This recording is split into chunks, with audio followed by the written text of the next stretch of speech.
तो देखिए किसी भी इनवॉइस को सेटल करने के लिए हमको ये रुपीज़ वाले आइकन पर क्लिक करना रहता है। मैं यहाँ पर क्लिक करता हूँ और हमारे पास एक डायलॉग बॉक्स ओपन होता है जिसमें कैश, कार्ड, पेटीएम और यूपीआई ये चारों एक ही तरीके से वर्क करते हैं। अगर आप कैश पर क्लिक करेंगे तो वो कैश में आपकी टेबल क्लियर हो जाएगी। तो ये मैं कैश पर क्लिक कर देता हूँ। ये देखिए आपकी टेबल क्लियर हो चुकी है।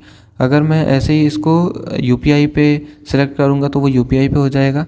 लेकिन अगर ऐसा होता है कि मल्टीपल पेमेंट लेना है, जैसे आधा यूपीआई लेना है, आधा कैश लेना है, आधा कार्ड से लेना है, ऐसा कुछ हो तो आप मल्टीपल पेमेंट पर क्लिक करेंगे और यहाँ पर क्लिक करने के बाद आपको ऐड पेमेंट करना है।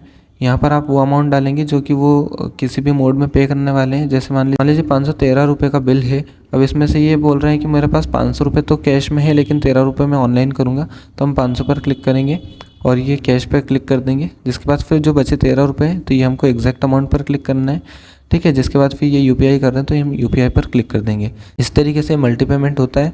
अब मान लीजिए कोई ऐसे कस्टमर है जिनके पास खुले पैसे नहीं है और वो कह रहे हैं कि ठीक है आप 550 रख लो, तो हम रुपीज़ पर क्लिक करेंगे और सेटलमेंट के टाइम पर ये इनके पास मान लीजिए 550 रुपये और किसी के पास भी खुले नहीं है तो हम यहाँ पर टिप एंड वेव ऑफ पर क्लिक कर देंगे, जिसमें कि हम 550 रुपये इनका ऐड कर देते हैं, 550, ठीक है। तो जो भी आपका जो 10 रुपये जो बच रहा है, ठीक है, मतलब एक्स्ट्रा जो आ रहा है वो टिप में चला जाएगा। अगर मैं यहीं पर इस अमाउंट को अगर मैं 530 कर देता हूँ तो यहाँ पर यही वेव ऑफ में चला जाएगा, मतलब कि 10 रुपये आपके फिर छूट जाएंगे।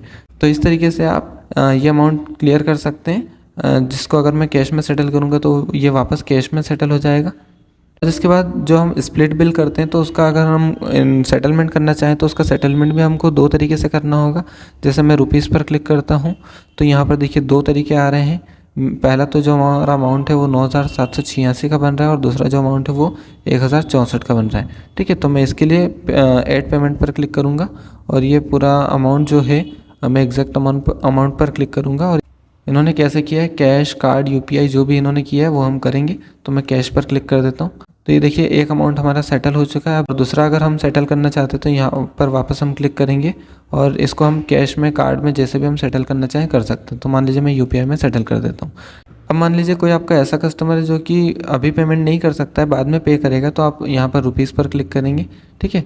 और यहाँ पर आप मल्टी पेमेंट पर क्लिक करेंगे। देन इसको आप ऐड पेमेंट करके क्रेडिट में आप सिलेक्ट करेंगे एग्जैक्ट पेमेंट और ये आप क्रेडिट पर क्लिक कर देंगे।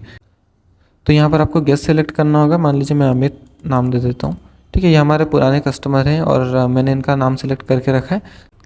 तो ये देखिए सेटल हो चुका है। बस इनको क्या करना रहेगा, नेक्स्ट टाइम जब भी आएंगे तो वो उनके नाम ऐड करते से उनका पुराना अमाउंट भी शो कर देगा।